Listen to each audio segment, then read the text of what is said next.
Bonjour et bienvenue à nouveau sur Hard Reset Info. Dans cette vidéo, je vais vous montrer les premières choses à faire après la configuration sur le Samsung Galaxy Z Fold 7. Commençons.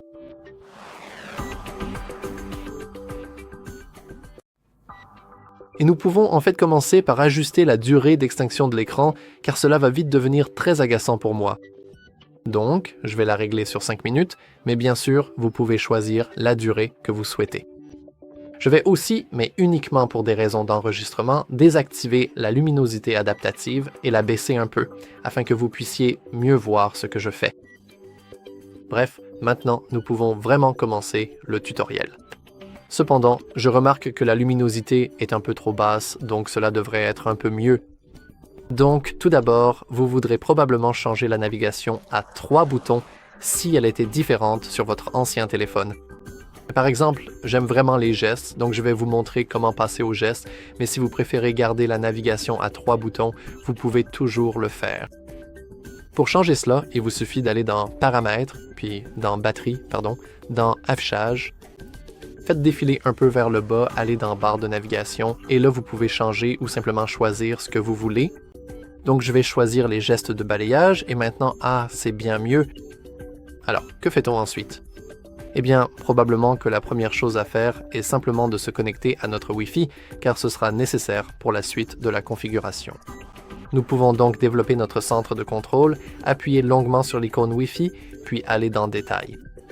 Sinon, nous pouvons fermer ceci et accéder au même écran en allant dans Paramètres, Connexion, puis Wi-Fi ici en haut. Maintenant, vous devez choisir votre propre réseau. Pour moi, c'est celui-ci, et je veux y entrer le mot de passe. Et si le mot de passe est correct, nous devrions pouvoir nous connecter à notre réseau. Magnifique. Donc, maintenant que nous sommes connectés, nous pouvons simplement vérifier les mises à jour logicielles. Techniquement, après la configuration, cela devrait se faire automatiquement, mais au cas où nous voulons faire défiler tout en bas, nous voulons aller dans Mises à jour logicielles. Nous pouvons aller sur Télécharger et Installer, et maintenant nous nous connectons au serveur, nous vérifions les dernières mises à jour, et heureusement pour nous, notre logiciel est à jour, donc tout devrait fonctionner parfaitement. Alors, quelle est la prochaine étape de notre parcours pour configurer notre téléphone? Eh bien, c'est probablement le compte Google et le compte Samsung, parce que honnêtement, je ne m'imagine pas utiliser un appareil Samsung sans l'un ou l'autre de ces comptes. Alors, commençons par un compte Google. Pour l'ajouter, nous pouvons aller dans Paramètres, faire défiler un peu vers le bas, puis aller dans Google ou Compte et Sauvegarde. Cela n'a pas vraiment d'importance. Comme vous pouvez le voir, dans Compte et Sauvegarde, vous allez dans Gérer les comptes, ajouter un compte, et ici, vous allez cliquer sur Google, ou vous pouvez aller dans Google et simplement choisir Se connecter. Je pense que c'est la méthode la plus rapide, mais avant de faire cela, nous devons confirmer un schéma, et vous remarquerez que j'ai effectivement un schéma configuré en ce moment.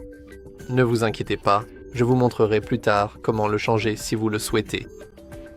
Mais je vais entrer le schéma que j'ai configuré lors du processus d'installation et maintenant, nous pouvons saisir nos identifiants pour le compte Google. Et juste une petite anecdote, vous n'avez pas besoin de taper manuellement gmail.com à chaque fois.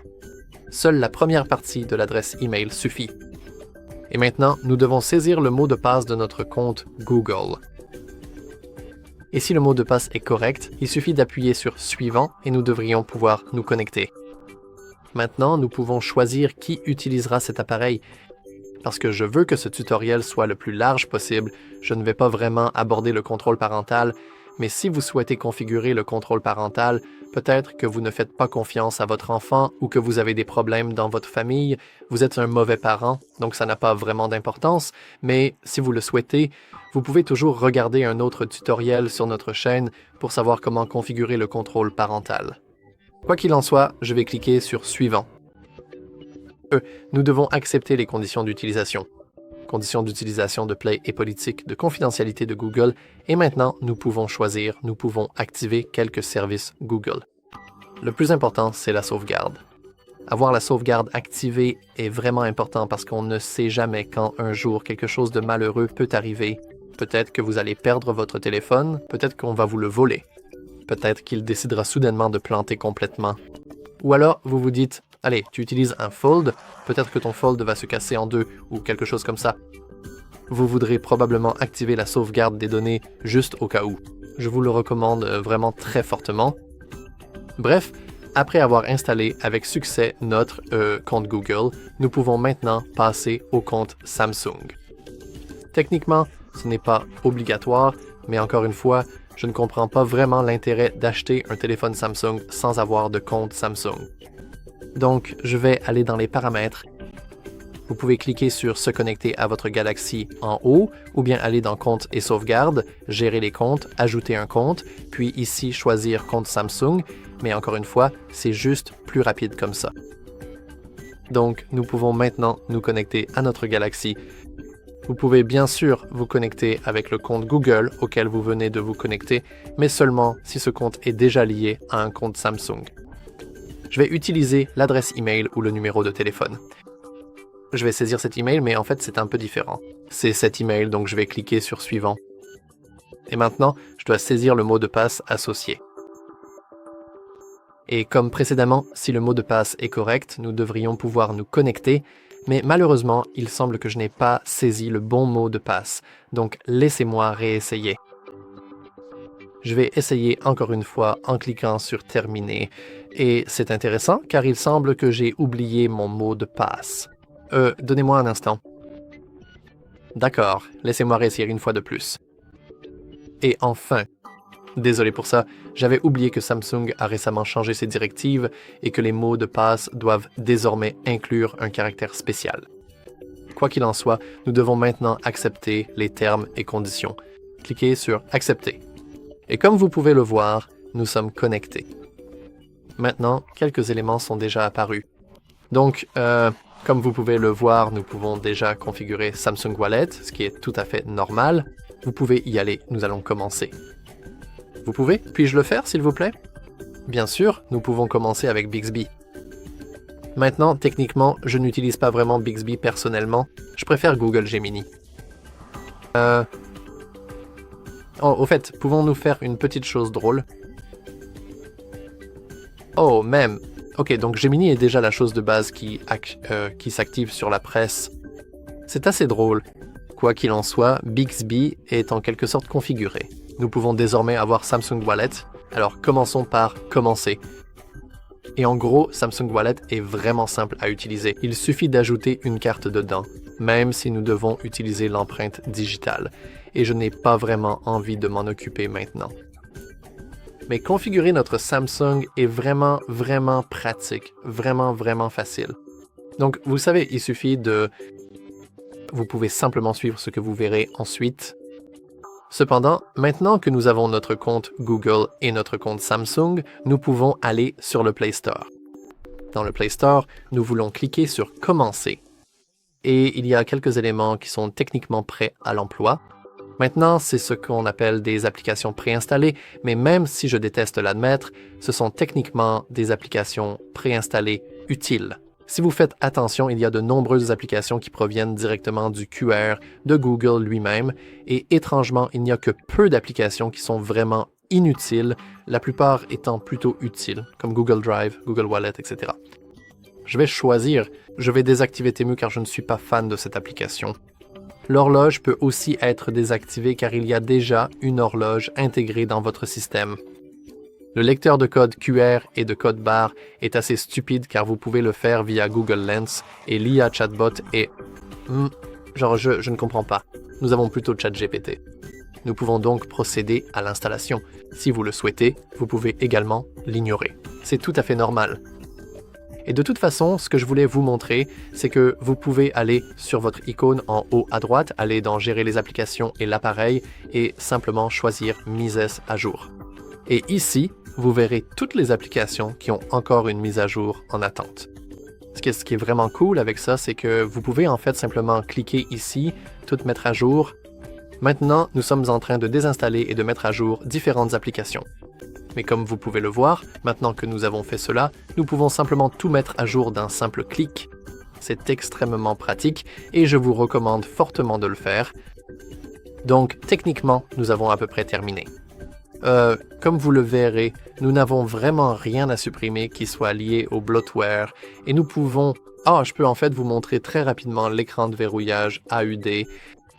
déverrouillage de l'écran par biométrie. Vous devez saisir votre mot de passe actuel ou rien si vous n'en avez pas, et juste ici, vous avez différents mots de passe parmi lesquels vous pouvez choisir. Donc si vous voulez configurer un mot de passe ou en changer un, vous pouvez le faire ici, même si je ne vais pas le faire puisque j'aime bien mon schéma. Et maintenant, enfin, nous pouvons activer nos notifications et nous verrons un petit message pour terminer la configuration de notre appareil. Nous pouvons cliquer dessus et comme vous pouvez le voir, après quelques instants, nous devrions voir certaines fonctionnalités qui ne sont pas encore configurées et cette notification devrait être disponible pour tout le monde après avoir effectué une réinitialisation complète ou, mieux encore, après avoir simplement effectué la configuration. Je vais donc maintenant mettre l'enregistrement en pause et nous allons attendre que tout soit prêt. Nous pouvons maintenant voir quelque chose de très important, la possibilité de copier des applications et des données. C'est la seule méthode officielle et la seule occasion de le faire, car si vous choisissez ne pas copier, vous ne pourrez plus le faire officiellement. Vous devrez alors installer une sorte d'application tierce pour le faire. Donc, si vous avez un ancien appareil dont vous souhaitez copier les applications et les données, je vous recommande fortement de le faire maintenant. Mais comme je n'ai pas vraiment d'autres appareils, je vais choisir ne pas copier. Nous récupérons maintenant les informations du compte. Comme vous pouvez le voir, nous pouvons configurer les données biométriques. Ces deux options ne sont pas vraiment chronophages, mais elles prennent tout de même un peu de temps et la vidéo est déjà assez longue, donc je préfère ne pas m'attarder là-dessus. Je vais appuyer sur ignorer, mais juste pour que vous le sachiez, nous avons aussi des tutoriels sur la configuration de la reconnaissance faciale et des empreintes digitales, donc c'est bon à savoir. Nous pouvons maintenant choisir notre navigateur et notre moteur de recherche. Au fait, c'est tout à fait normal si vous ne voyez pas ces options, car j'ai en fait effectué la configuration sans Wi-Fi, donc ces éléments ne sont pas vraiment configurés. Mais allons-y avec cette combinaison. Nous vérifions maintenant quelques éléments. Et voici notre Samsung Wallet. Nous l'avons déjà un peu parcouru, mais je suppose qu'on peut passer à suivant. Et nous devons définir un code PIN sécurisé, mais si je me souviens bien, on ne peut pas vraiment le faire, donc on ne peut pas vraiment en mettre un très simple, alors je vais juste ignorer ça. Oh, est-ce que je peux y revenir? Oh, je suppose que c'était la dernière étape de la configuration, parce que c'est parti maintenant. D'accord. Je suppose qu'après avoir cliqué sur « Ignorer », c'est tout ce que vous pouvez faire pour la configuration. Et juste la dernière chose que vous pouvez faire pour personnaliser instantanément votre téléphone. Je sais que beaucoup de gens ne se soucient pas de la personnalisation, mais techniquement, vous pouvez aller dans « Paramètres », puis dans « Thèmes », même si cela vous demandera d'avoir un compte Samsung pour le faire. Maintenant, vous voulez passer à « Thèmes », puis de « Miss » en avant à « Top » et de « Tout à gratuit » uniquement. Et ici, vous devriez voir un bon nombre de thèmes parmi lesquels vous pouvez choisir et ils changeront instantanément vos icônes, vos polices, vos fonds d'écran, tout. Aussi, les sonneries et les alarmes, c'est plutôt cool. Donc voilà. Cependant, si vous souhaitez un tutoriel approfondi sur la personnalisation de votre téléphone, vous pouvez toujours regarder notre tutoriel sur comment personnaliser entièrement votre Flip 7. Bref, c'est tout pour cette vidéo.